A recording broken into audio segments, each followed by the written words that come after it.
여러분의 구독은 영상을 제작하는 데 큰 힘이 됩니다. 영상을 보시기 전에 구독과 좋아요 꼭 부탁드리겠습니다. 아울러 회원이 되시기를 원하시는 분들은 유튜브 채널 홈피 구독 옆에 있는 가입 버튼을 눌러주시기 바랍니다.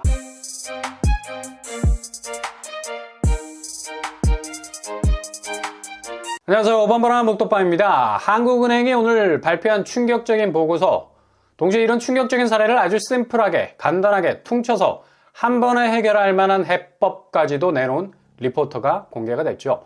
바로 내년에 신생아 대출이 정책적으로 나올 만큼 지금 우리나라는 인구가 소멸되는, 그냥 순삭이라는 말을 써도 전혀 어색하지 않은 역대급 인구 감소 추세를 보이고 있습니다.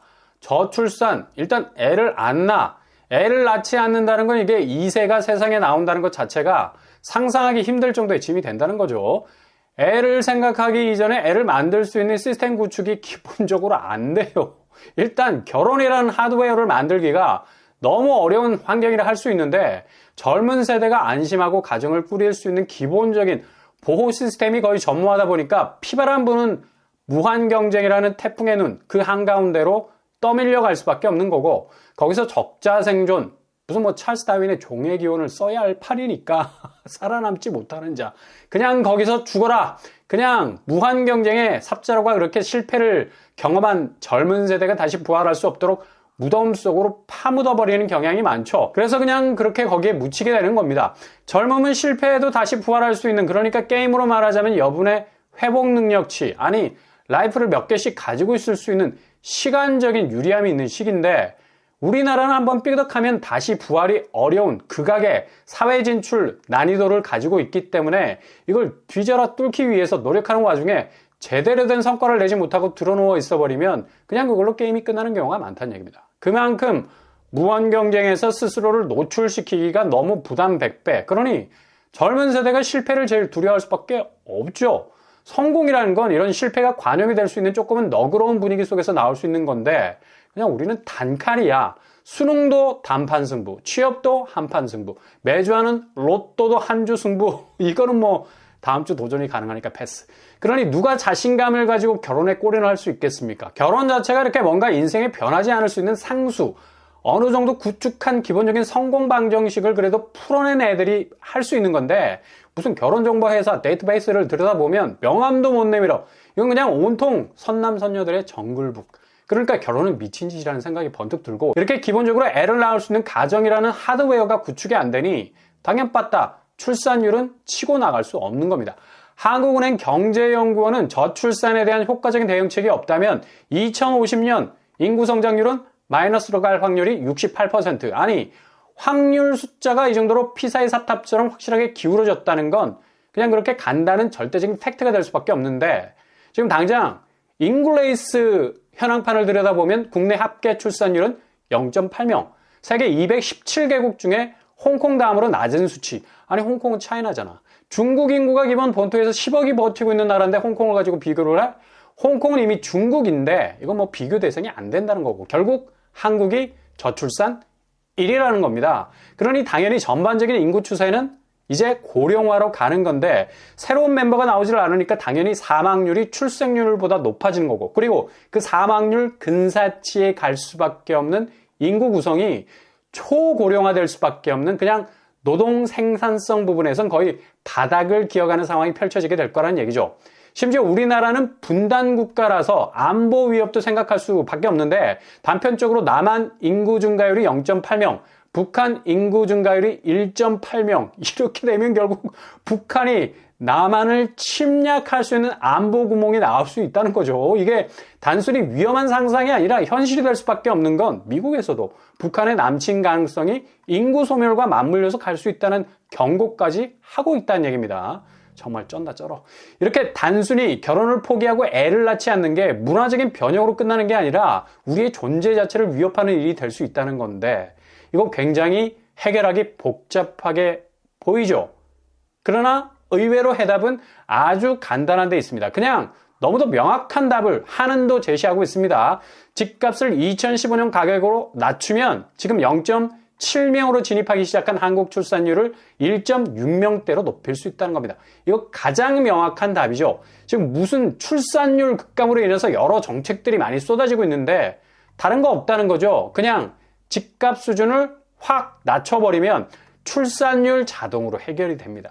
역시 부동산에 해답이 있다는 걸 말하고 있죠. 그만큼 지금 한국 부동산 시장이 너무나 왜곡이 되어 있어서 일반 젊은 층들이 도저히 내 집 마련을 꿈도 꿀 수 없는, 아니 요즘 민간 분양 아파트 웬만한 서울 수도권 아파트들 보세요. 정말 가격만 보면 쩐다는 소리가 나올 정도로 기본 9평이 15억을 넘어가는데 이걸 어떻게 사냐고. 누가 집을 사서 결혼을 하고 애를 낳아요. 이런 용광로 같은 집값 붙들고 있다가는 그냥 온 인생이 녹아버리게 생겼는데 결국 이렇게 출산율이 떨어질 수밖에 없었던 건 미친 듯이 올랐던 부동산 때문이라는 얘기입니다. 근데 저출산을 신생아 특공대출이라는 정책으로 유인하는 것도 좋은 방법일 수 있겠지만 또다시 빚에 젊은 층들을 노출시킬 수 있는 위험이 높죠. 지금 11월 한 달간의 주담대 증가액이 4조 가까이 늘었다고 하는데 이거 대출 랠리 절대 못 막을 정도로 거의 폭주하는 양상 보이고 있습니다. 원인 간단하죠. 집값이 너무 올랐어. 그냥 미친 듯이 오르니 미친 듯이 빌리는 겁니다. 그렇게 서로 주고받은 가격 카운트 펀치를 날리면서 네가 많이 올리나 내가 많이 빌리나 이건 뭐 그냥 낭떠러지로 가는 치킨 게임이지 결국 둘 다 죽을 수밖에 없는 건데 나중에는 빌리는 사람이 확실하게 죽을 수밖에 없는 게임이죠.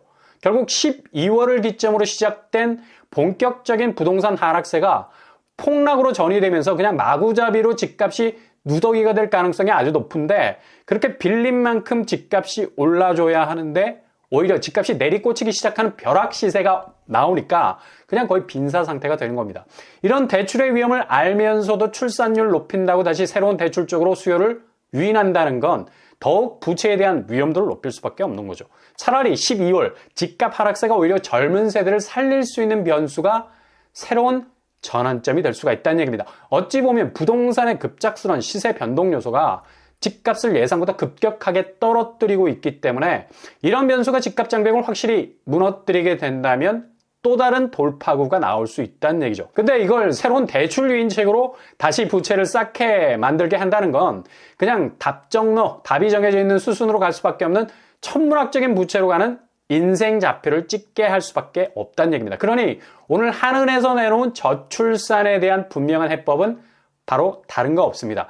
이 보고서에서 말한 대로 집값 계속해서 낮추는 겁니다.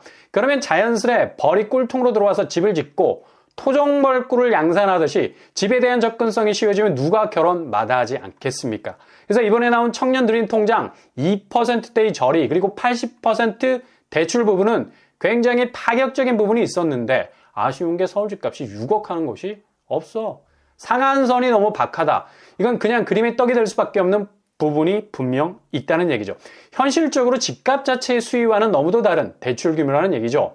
그러니 이참에 아예 2차 하락장이 기존의 집값 자체를 완전히 리셋할 수 있는 계기가 된다면 오늘 한은의 보고서처럼 역으로 집값이 조정이 되고 죄다 빡빡하게 끼어있는 거품이 해소가 되어버린다면 이건 또 다른 부동산 지형도가 만들어지는 것이기 때문에 새로운 출발점이 될 수가 있다는 얘기죠. 그리고 지금 대내외 여건을 봐도 집값은 더 이상 이전처럼 절대로 치고 올라가지 못하는 이미 비상할 날개를 잃어버린 그냥 웅크리고 있는 상처 입은 드래곤. 그냥 수년 전만 해도 서울 하늘을 활공하면서 여의주를 입에 꽉 물고 극강의 시세 차익을 보여줬던 담보가치의 찬란함은 이제 완전히 사그러들었다. 결국 추락하는 일만 남은 건데 단적으로 단군 일의 최대 재건축이라 평가를 받았던 그러나 워낙 엄청난 내용을 겪고 단군 일의 최악의 재건축 참사가 될 뻔하다가 둔촌일병구악이라는 영화까지 찍을 뻔했던 올림픽 파크 포레온 이번 달 15일이면 전매 제한 풀려버립니다. 근데 지금 시장에 나와 있는 분양권은 죄다 조합원 입주권. 왜냐? 실거주 의무가 폐지되지 않았기 때문이죠. 분양권 가격도 상당 부분 아래로 내려와 있어요. 최고가 대비 5억 이상 하락 추세인데 이거 뭐 당장 분양권 거래 시동을 걸 수 없는 법적인 족쇄에 묶여있기 때문에 갈수록 분양권 가치는 내려가게 될 겁니다. 당초 정말 다사다난했던 분양 과정 이후에 분양권 가격이 급속도로 오른다고 반색을 했지만 이렇게 기존 법안이 통과되지 못해서 분양권 전매는 할 수 있지만 들어가 살아야 하는 그래서 분양권 팔고 전세나 월세 세입자로 2년간 실거주하려는 편법까지 등장하려 하는데 그냥 졸지에 집주인이 세입자로 둔감을 한다는 거예요. 참 애달프다 애달퍼. 그 정도로 시세 차익을 노리고 그렇게 무리하게 진입했던 차익 실현을 이뤄보려고 하는 건데 이런 방법은 기본적으로 실제로 집주인이 실거주해야 한다는 법을 정면으로 어기는 거죠. 특수한 사례 외에는 절대로 거주 의무법을 지켜야 한다는 사실에는 변함이 없습니다. 이렇게 아파트 하나 가지고 아마 여기에 인생을 갈아 넣은 젊은 층들 많을 겁니다.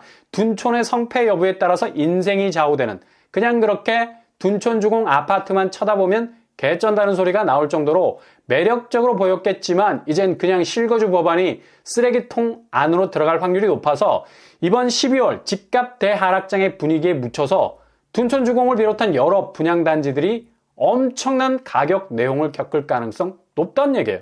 아무도 입주권을 빨리 팔아야 하는 조합원들, 특히 세금이나 추가 분담금 부담을 피하기 위한 입주권 물량이 가격을 던지면서 나올 확률도 높아서 급매물이 거의 나락갈 수도 있는 상황이 올 수도 있을 겁니다.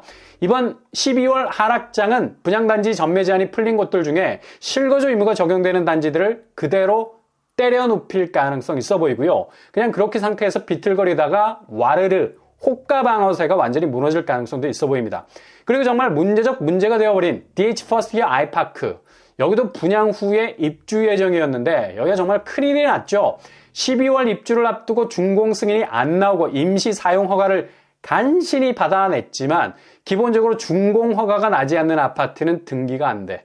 재산권 행사가 안 된다는 거죠. 고로 주택담보대출이 불가능하게 됩니다. 대출이 기본 안 되면 매매로 내놓은 집을 담보로 누가 그 집을 사면서 대출 받을 수 있겠어요. 그리고 거래가도 뚝뚝 떨어지는 담보가치 하락에 올 수밖에 없습니다. 문제는 공사 지연으로 준공 승인을 받기까지는 2026년이 되어야 가능하다고 하죠. 그래서 지금 난리가 난 겁니다. 이런 분위기라서 시세는 고점 30억에서 27억으로 내려와 있어요. 그냥 2년 정도 주담대가 막혀버리는 기막힌 현실을 직시해야 한다는 거죠. 이렇게 지금 서울 아파트, 특히 신축들도 거의 떡실신할 정도의 그간 극강의 시세 차익은 고사하고 어떻게 하면 이 난국을 헤쳐나가야 할 것인가에 대한 고민으로 지금 매매가 폭락 현상과 더불어서 가장 혹독한 집값 변동성을 경험하게 될 것으로 보입니다. 결국 저출산의 해답은 집값 하락입니다. 그것도 완전히 거품이 빠진 가격만이 유일한 해법이죠.